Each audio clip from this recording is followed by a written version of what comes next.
Hello दोस्तों, मैं लौट के आ चुका हूँ मार्शियल गॉड के एक न्यू एपिसोड के साथ।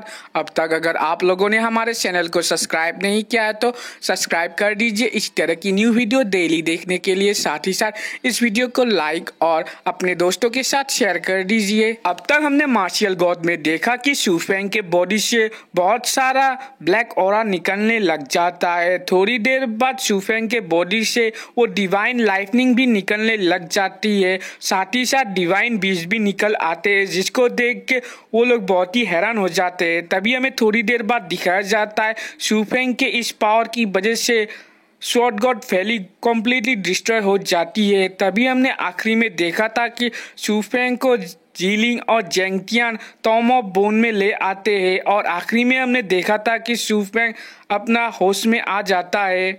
आज के एपिसोड के शुरुआत में हमें दिखाया जाता है जीलिंग शू फेंग के कंधे में ही सो जाती है, जिसको देख के शू फेंग कहने लग जाता है, इसने तो मेरा बहुत ही ख्याल रखा है, शायद वो बहुत ही थक गई होगी, इसलिए मुझे उसको अच्छी तरीके से रेस्ट देना होगा। तभी दिखाया जाता है डेंग डेंग शू फेंग को कहने लगती है कि शू फेंग, तुम्हें क्या फाइनली पता चल गया तुम्हारे बॉडी के अंदर जो डिवाइन लाइटनिंग है उसका क्या पावर है। ये पावर से मैं भी डर गई थी और ये पावर कल्टीवेशन से भी लाया नहीं जा सकता है। तभी शू फेंग हैरानी से डेंग डेंग को पूछने लग जाता है कि डेंग डेंग, मेरी बॉडी के अंदर से ये डिवाइन लाइटनिंग कैसे निकल आया और मैं इसका यूज़ कैसे कर सकता हूँ।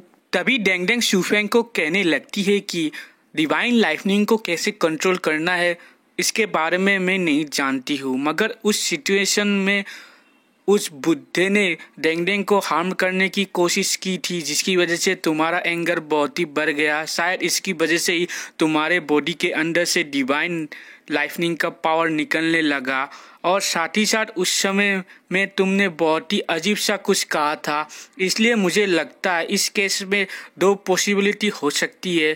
पहले तो ये डिवाइन लाइटनिंग तुम्हारे एंगर की वजह से आया होगा, क्योंकि उस बुड्ढे ने जीलिंग को हार्म करने की कोशिश की थी, जिसकी वजह से तुम बहुत ही गुस्से में आ गए थे। और दूसरी पॉसिबिलिटी ये भी हो सकती है कि वो डिवाइन लाइटनिंग तुम्हारे ऊपर कंट्रोल कर लिया था, शायद इसकी वजह से ही तुमने उस समय कुछ और अजीब सा वर्ड बोलने की कोशिश की थी। अगर दूसरा पॉसिबिलिटी है तो हमें इसके लिए बहुत ही वेट करना होगा और हम बाद में ही इसके बारे में जान सकेंगे। मगर पहला पॉसिबिलिटी है तो तुम्हें अपनी एंगर की मदद से ही इस डिवाइन लाइटनिंग को कंट्रोल कर पाओगे, मगर इसके लिए तुम्हें जीलिंग को हार्म करवाना होगा। इसको सुन के शू फेंग डेंग डेंग को कहने लग जाता है, ऐसा कैसे हो सकता है, मैं जीलिंग को कैसे हार्म पहुंचाने दे सकता हूँ। शू फेंग का ये बात सुन के डेंग डेंग हंसने लगती है और कहने लगती है, इतना भी बुरा नहीं है शू फेंग, मैं तुम्हें जितना जानती हूँ तुम पावर के लिए कोई वुमेन को प्रॉब्लम में नहीं डाल सकते हो, इसलिए मुझे फर्स्ट पॉसिबिलिटी से अच्छा दूसरा पॉसिबिलिटी ही लगता है, जिसकी मदद से तुम अपने डिवाइन लाइटनिंग के बारे में खुद ब खुद जान के थोड़ी देर बाद इसको अच्छी तरीके से कंट्रोल कर पाओगे। इसलिए तुम्हें बहुत समय देना होगा अपने आप पर, इसलिए मुझे बेस्ट ऑप्शन लगता है जीलिंग का डिवाइन बॉडी। अगर तुम्हारे और जीलिंग के बीच, मैन एंड वुमेन के बीच जो होता है वो हो जाता है तो उसकी वजह से तुम बहुत ही स्ट्रांग हो सकते हो, मगर इसमें सक्सेस रेट मैं भी नहीं जानती हूँ और इसका सक्सेस रेट अननोन है और आखिरकार तुम्हें खुद के ऊपर ही डिपेंड करना होगा स्ट्रांग होने के लिए। तभी शू फेंग कहने लग जाता है, मैं स्ट्रांग बनूंगा, मगर इसके लिए मैं जीलिंग को तकलीफ नहीं दूंगा। तभी डेंग डेंग शू फेंग को कहने लग जाती है, तुम्हारे बॉडी के अंदर जो डिवाइन लाइटनिंग का पावर है बहुत ही स्ट्रांग है, मगर तुम्हें इसे धीरे धीरे से ही यूज करना होगा, क्योंकि इसके भी कोई लिमिट है। अगर तुम एक साथ ही सारा पावर को यूज कर लोगे अब तो तुम्हारे बॉडी को भी हार्म हो सकता है, इसलिए तुम्हें अब डिवाइन लाइटनिंग का पावर बढ़ाने की कोशिश नहीं करनी चाहिए, उसके अलावा खुद का पावर को बढ़ाने की कोशिश करना चाहिए, जिसकी वजह से जब तुम्हारा इनफ पावर हो जाएगा तो तुम अच्छी तरीके से तुम्हारे डिवाइन लाइटनिंग को भी यूज कर सकोगे। मगर इतना भी आसान नहीं होगा ब्लू कोट स्पिरिट मास्टर का पावर हासिल करना। इसलिए शूफेंग जल्दी करो, तुम्हारे पास जो प्रोफाउंड भी है उसको रिफाइन करके अपने कल्टीवेशन को बढ़ाओ। तभी डेंग डेंग का ये बात सुन के शूफेंग भी कहने लगता है तुम सही कह रहे हो, अब समय आ गया है ब्रेक थ्रू करने का। तभी हमें 1 महीने बाद का सीन दिखाया जाता है जिधर शूफेंग सारे प्रोफाउंड बी को रिफाइन करके कल्टीवेशन कर रहा होता है। तभी अचानक से शूफेंग ब्रेक थ्रू करके 7 लेवल ऑफ प्रोफाउंड रिलिम में पहुंच जाता है, जिसको देख के शूफेंग बहुत ही खुश होने लग जाता है और कहने लगता है फाइनली मैं एक ब्लू कोट स्पिरिट मास्टर बन गया हूँ। और शूफेंग के पास ही जीलिंग होती है जो इस बात को सुन के बहुत ही खुश हो जाती है और कहने लग जाती है मैं जाके सबको बताती हूँ इसके बारे में। तभी शूफेंग अपने मन में सोचने लगता है फाइनली मैं अब डेंग डेंग को बाहर बुला सकता हूँ। तभी हमें नेक्स्ट सीन में दिखाया जाता है शूफेंग अपने स्पिरिट वॉल का गेट ओपन कर लेता है और उसके सामने शूफेंग का मास्टर, फाउंडर और शेक मास्टर और जीलिंग होती है। तभी शूफेंग का शेक मास्टर कहने लग जाता है मैंने कभी भी नहीं सोचा था मैं और जुगे का एक डिसिपल होगा जो इतना आउटस्टैंडिंग होगा, जो इतनी कम एज में ही एक ब्लू कोट स्पिरिट मास्टर हो जाएगा। तभी शूफेंग कहने लग जाता है शायद वो निकल रही है। तभी हमें दिखाया जाता है शूफेंग के स्पिरिट वर्ल्ड के गेट से डेंग डेंग बाहर आने लग जाती है। तभी डेंग डेंग बाहर आके अंगड़ाई लेने लग जाती है और कहने लगती है इधर तो बहुत ही कंफर्टेबल है। तभी डेंग डेंग को देख के उधर के बहुत सारे लोग कहने लग जाते हैं कि ये तो बहुत ही खूबसूरत वॉल स्पिरिट है। तभी दूसरा कोई डिसिपल कहने लग जाता है शूफेंग तो बहुत ही लकी है।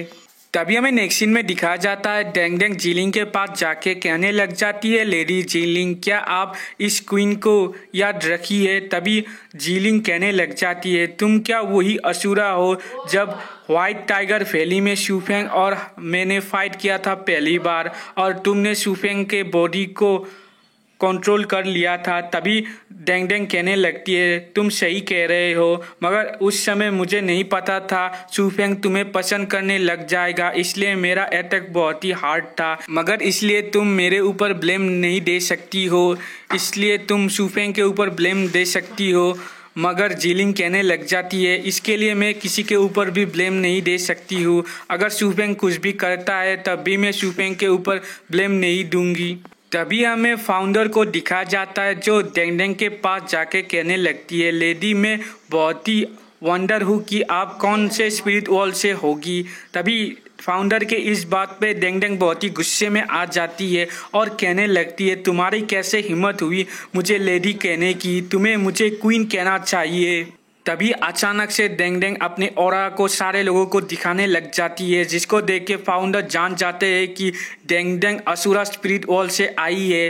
तभी फाउंडर का बात सुन के शेक मास्टर कहने लगते हैं असुरा स्पिरिट वॉल तो 7 स्पिरिट वॉल से सबसे ताकतवर स्पिरिट वॉल है। तभी शेक मास्टर का बात सुन के जीलिंग कहने लगती है अगर डेंग डेंग असुरा स्पिरिट वॉल से आई है तो इसका पावर कितना हो सकता है।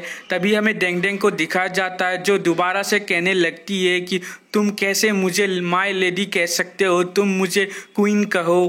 तभी शूफेंग ये सारा कुछ देख के डेंग डेंग के पास आ जाता है और कहने लगता है डेंग डेंग तुम इतनी गलत तरीके से इनके साथ क्यों बात कर रही हो, ये मेरे एंसिस्टर है। तभी शूफेंग का बात सुन के डेंग डेंग कहने लगती है ऐसा हुआ तो क्या हुआ, ये लोग मेरे सामने कुछ भी नहीं है और ये लोग मुझे ऐसे कैसे बात कर सकते हैं। और ये कह के वो कहने लग जाती है मैं अभी वापस जा रही हूँ।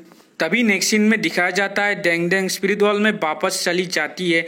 तभी हमें फाउंडर को दिखाया जाता है जो हंसने लग जाते हैं और शूफेंग को कहने लग जाते हैं ये वॉल स्पिरिट जो असुरा स्पिरिट वॉल से आई है ये तो बहुत ही डोमिनेटिंग है, मगर तुमने शूफेंग मेरे लिए इसके साथ फाइट किया, मगर ये लड़की मुझे बहुत ही पसंद आ गई है और इसके साथ साथ तुम्हें ब्लू कोट स्पिरिट मास्टर बनने के लिए मेरी तरफ से मुबारक हो, मगर तुम्हारे लिए असली जर्नी अभी स्टार्ट होगी।